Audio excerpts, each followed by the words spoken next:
Welcome to new TV Telugu. Telangana రాష్ట్ర అటవీ పర్యావరణ దేవాదాయ శాఖ మంత్రి కొండ సురేఖ చేసిన వ్యాఖ్యలు రాజకీయంగా తీవ్ర దుమారం రేపాయి. వరంగల్లో ప్రభుత్వ బాలికల జూనియర్ కళాశాల భవన నిర్మాణానికి మంత్రి కొండ సురేఖ శంకుస్థాపన చేశారు. ఈ సందర్భంగా మాట్లాడుతూ, నేను అటవీ శాఖ మంత్రిగా ఉన్నందున కొన్ని కంపెనీలు ఫైల్ క్లియరెన్స్ కోసం నా వద్దకు వస్తూ ఉంటారు. సాధారణంగా మంత్రులు ఇలాంటి ఫైళ్లను క్లియర్ చేయడానికి డబ్బులు తీసుకుంటారు. కానీ నేను మాత్రం ఒక్క నయా పైసా కూడా ఇవ్వద్దని, దానికి బదులుగా పాఠశాల నిర్మాణం వంటి సామాజిక సేవ చేయాలని వారికి చెప్తున్నారు అని వ్యాఖ్యానించారు. ఆమె చేసిన వ్యాఖ్యలు వివాదాస్పదమయ్యాయి. ఒక కంపెనీ ఫైల్ ఆమోదం కోసం తనను సంప్రదించినప్పుడు ఆ కంపెనీకి కాలేజీ భవనం నిర్మించాలని సూచించినట్లు మంత్రి తెలిపారు. ఆ కంపెనీ 4.5 కోట్ల రూపాయల వ్యయంతో భవన నిర్మాణానికి ముందుకు వచ్చిందని, ఇది తనకు ఎంతో సంతోషాన్నిచ్చిందని ఆమె పేర్కొన్నారు. అయితే మంత్రి చేసిన ఈ వ్యాఖ్యలు కాంగ్రెస్ ప్రభుత్వ ప్రతినిధులకు అస్త్రంగా మారాయి. ఇది ప్రభుత్వంలో అవినీతికి నిదర్శనమంటూ వారు విమర్శలు గుప్పించారు.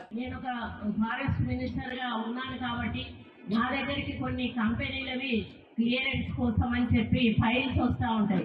మామూలుగా మంత్రులు అట్లాంటి ఫైల్స్ వచ్చినప్పుడు డబ్బులు తీసుకొని క్లియరెన్స్లు ఇస్తూ ఉంటారు.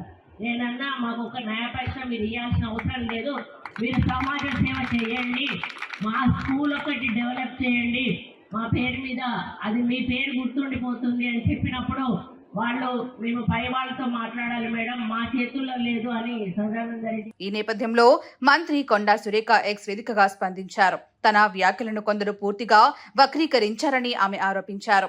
గత బీఆర్ఎస్ ప్రభుత్వంలోని మంత్రులు ఏ పని చేయాలన్నా డబ్బులు తీసుకునేవారని నేను అన్నాను. ఆ ప్రభుత్వ మంత్రులు పనితీరును ఉద్దేశించే నేను ఆ వ్యాఖ్యలు చేశాను అని సురేఖ స్పష్టం చేశారు. తన వ్యాఖ్యలను వక్రీకరించడం సరికాదని, ఈ అంశంపై త్వరలో మీడియా ద్వారా మరిన్ని వివరాలు వెల్లడిస్తానని ఆమె తెలిపారు.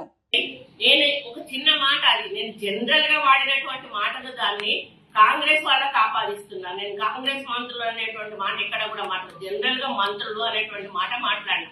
అందరూ అని కూడా మాట్లాడలేదు, జనరల్ గా మంత్రులు అని మాట్లాడిన దాన్ని ఎవరి ఆలోచనను బట్టి వాళ్ళు దాన్ని అర్థం తీసుకోవచ్చు. అంటే ఇక్కడ టిఆర్ఎస్ వాళ్ళ మైండ్ బట్టి వాళ్ళు దాన్ని అర్థం చేసుకొని నేనేదో తప్పు మాట్లాడినా, మా మంత్రులు అవినీతి చేస్తా ఉన్నారు అనే పద్ధతిలో నేను మాట్లాడినా అని చెప్పి ట్రోలింగ్ చేయడం చాలా బాధాకరం.